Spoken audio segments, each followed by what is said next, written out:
बिस्मिल्लाहिर्रहमानिर्रहीम। अस्सलाम वालेकुम। आप देख रहे हैं रोश किचन। आज मैं आपके साथ शेयर करूंगी मलाई जैसी मज़ेदार कड़ी पकोड़ा की रेसिपी।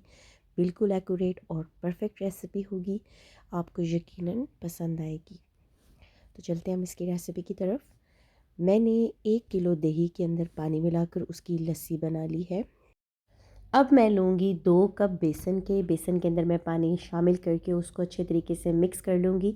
ऐसा करने का फ़ायदा ये होगा कि जब मैं लस्सी के अंदर इसको डालूँगी तो गुठलियाँ नहीं बनेंगी। अगर आप चाहें तो आप डायरेक्ट लस्सी के अंदर बेसन को डाल सकते हैं, लेकिन मुझे ये तरीका ज़्यादा आसान लगता है, इसलिए मैं इस तरीके से पहले बेसन को घोलती हूँ और उसके अंदर शामिल करती हूँ लस्सी में। 1 कप मैंने ऑयल लिया है और इसके अंदर डाले हैं मैंने 2 अदद प्याज। इसे हम गोल्डन ब्राउन करेंगे। प्याज के गोल्डन ब्राउन होने तक आप मेरे चैनल को सब्सक्राइब कर लें, क्योंकि आपका सब्सक्रिप्शन हमारी हौसला अफजाई होता है।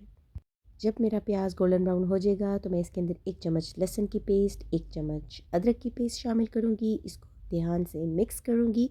फिर मैंने इसके अंदर शामिल करने हैं 2 टमाटर। इसको भी मैं अच्छे तरीके से भूनूंगी और ज़बरदस्त किस्म का हम इसको हल कर लेंगे। नहीं भी होगा तो हम इसके अंदर थोड़ा सा पानी ऐड करेंगे ताकि वो हमारा टमाटर गलाने में हेल्पफुल हो। ठीक है, मैं टमाटरों को मैश कर रही हूँ। अब मैं इसके अंदर शामिल करूँगी 2 चम्मच नमक। आप हस्बे ज़ायका शामिल कर लें, आपने अपने ज़ायके के मुताबिक डालना है। आधी चम्मच मैंने हल्दी की डाली है। 1 चम्मच मैं डालूँगी सुरख मिर्च। आपने ये सारी चीज़ें अपने ज़ायके के मुताबिक कम या ज़्यादा करनी है। ये आप तक है, आप कितनी मिकदार में नमक, मिर्च वगैरह या हल्दी को पसंद करते हैं। थोड़ा सा मैंने इसके अंदर पानी को शामिल किया है, ये मेरे मसाले को भूनने में हेल्पफुल होगा। अब मैं इसके अंदर शामिल करूँगी 2 से 3 अदद कटी हुई हरी मिर्चें। ये ऑप्शनल है, आपकी मर्ज़ी है। इसके बाद हमने इसके अंदर शामिल किया है धनिया पाउडर। अब इसको हम फिर दोबारा से भूनेंगे। कड़ी पत्ते मैंने 2 से 3 अदद लिए हैं, उनके मैंने छोटे छोटे टुकड़े करके इसके अंदर शामिल कर लिए हैं। ये मैंने थोड़ा सा ज़ीरा पाउडर भी इसके अंदर शामिल कर लिया है। अब जो हमारी दही और बेसन का मिक्सचर है, हम उसको अपने मसाले के अंदर डालेंगे और इस दौरान आपने अपना चम्मच हिलाते रहना है। वीवर्स, आपने अपनी लस्सी को बहुत गाढ़ा नहीं रखना, क्योंकि अगर ये पहले ही बहुत गाढ़ी होगी तो इसको बहुत जल्द उबाल आ जाएगा और आपको लगेगा जी आपकी कड़ी तैयार हो गई है, और जब आप उसको खाएंगे तो आपको कच्चापन महसूस होगा। आपने बिल्कुल भी जो है ये लापरवाही नहीं करनी है। आपने अपनी लस्सी के अंदर पानी को शामिल करना है। अच्छी तरह पानी मिला के आप उस लस्सी को पकाएं। तकरीबन 1 से 1.5 घंटे तक आपने उसको पकाते रहना है। कड़ी के अंदर हम चम्मच हिला के उसको पकाते रहेंगे। देखें, अब ये इसके ऊपर उबाल आ गया है। आप जब इसके ऊपर उबाल आ जाएगा, आपने अपनी आंच को हल्का कर देना है ताकि आपकी कड़ी बाहर ना निकले। ठीक है, और इसको अच्छे तरीके से पकाएंगे कि तकरीबन 1 घंटा लगता है। 1 से 1.5 घंटा में हमारी कड़ी तैयार होती है। ये एकदम से नहीं तैयार होती है। कड़ी को पकते पकते मेरा 1 घंटे से ऊपर टाइम हो चुका है और आप ये देखें कि मेरी कड़ी भी सूख के काफ़ी कम हो चुकी है, लेकिन मैंने बीच बीच में इसके अंदर पानी शामिल किया है। जब कड़ी तैयार हो जाती है तो हम इसके ऊपर कटा हुआ धनिया शामिल कर लेते हैं। अब हम अपने पकोड़े बनाना शुरू करते हैं। 2 से 3 कप मैंने बेसन का लिया है। इसके अंदर मैंने 2 प्याज कटे हुए शामिल करने हैं। प्याज को शामिल करने के बाद मैं इसके अंदर पालक को शामिल करूँगी। मैंने 1 किलो पालक को अच्छे तरीके से धो के काट लिया था, और ज़ाहिर सी बात है गंदे करने के बाद ये थोड़ी सी रह जाती है। अब 1 टेबलस्पून मैंने इसके अंदर खुश्क धनिया कुटा हुआ डाला है। 2 से 3 मैं हरी मिर्चें डालूँगी। मिर्चों की मिकदार आपने अपने जायके के मुताबिक रखनी है।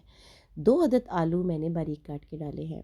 कुटी लाल मिर्च मैंने 2 चम्मच ली हैं। इसके बाद मैंने 2 चम्मच ज़ीरा डाला है और 1 टीस्पून मैंने अजवाइन की डाली है। इससे जो पकोड़े हैं वो बादी नहीं होते, वो नुकसान कम देते हैं। और नमक मैंने डाला है तकरीबन 1.5 चम्मच।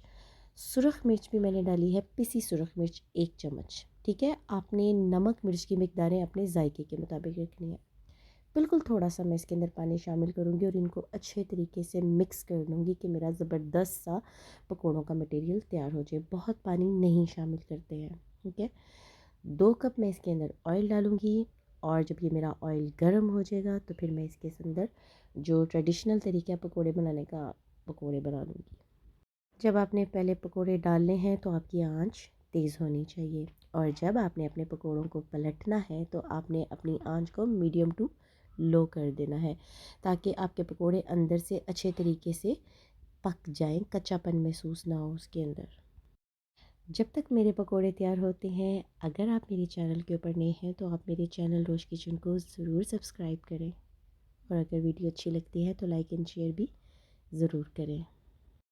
पकोड़े एक साइड से तैयार हो गए हैं, इसलिए अब हम इनको पलट रहे हैं ताकि वो दूसरी साइड से भी पक कर तैयार हो जाए। आपने अब अपनी आंच को मीडियम टू लो रखना है। वीवर्स, आम तौर पर बाज़ औक़ात कढ़ी के अंदर कच्चापन महसूस होता है। उसकी वजह ये होती है कि जब हम अपना बेसन और दही का मिक्सचर तैयार करते हैं तो उसके अंदर पानी की मिक़दार कम रखते हैं, और जब हम उसको कढ़ी को पकाने के लिए डालते हैं तो हमें बहुत जल्दी से कढ़ी गाढ़ी भी हो जाती है, उबाल भी आ जाते हैं, तो हम समझते हैं हमारी कढ़ी तैयार हो गई है। लेकिन ऐसा नहीं होता है, क्योंकि बेसन कच्चा होता है। तो इसके लिए आपने बीच बीच में पानी शामिल करना होता है और उसको अच्छे तरीके से पकाना होता है। करीबन 1 से 1.5 घंटा लगता है कढ़ी पकने की। अब मेरी ये कढ़ी थोड़ी सी उबाल के बगैर है और ठंडी हुई भी है। इसके अंदर मैंने अपने पकोड़े शामिल करने हैं। आपने गरम गरम कढ़ी के अंदर, उबलती कढ़ी में पकोड़े शामिल नहीं करने हैं। आपकी जब कढ़ी थोड़ी सी नॉर्मल टेम्परेचर पे आ जाती है तब आप इसके अंदर पकोड़ों को शामिल करते हैं। और जब आप अपने पकोड़े डाल लेते हैं तो आप उसको धनिए से सजाएं और उसको फिर मज़े लेके खाएं, और मुझे दुआओं में ज़रूर याद रखें। अच्छा, अब ये मेरी कढ़ी तो तैयार हो गई है। अब हम इसका तड़का तैयार करते हैं। आप एक पैन के अंदर डालें ऑयल, वही जो आपका पकौड़ों का बच जाएगा आप उसी को इस्तेमाल करें।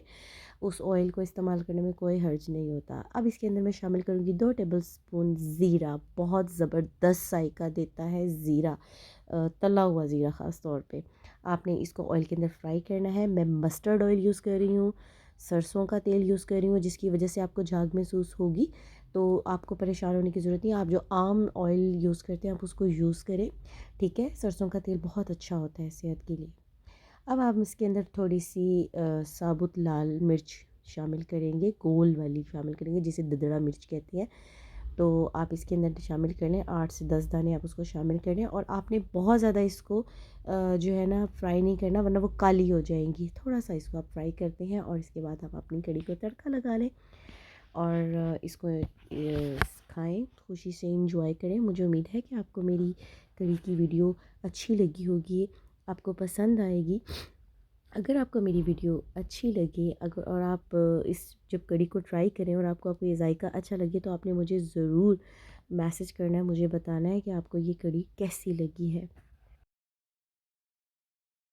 अपनी दुआओं में मुझे ज़रूर याद रखिएगा। नेक्स्ट वीडियो तक के लिए अल्लाह हाफ़िज़।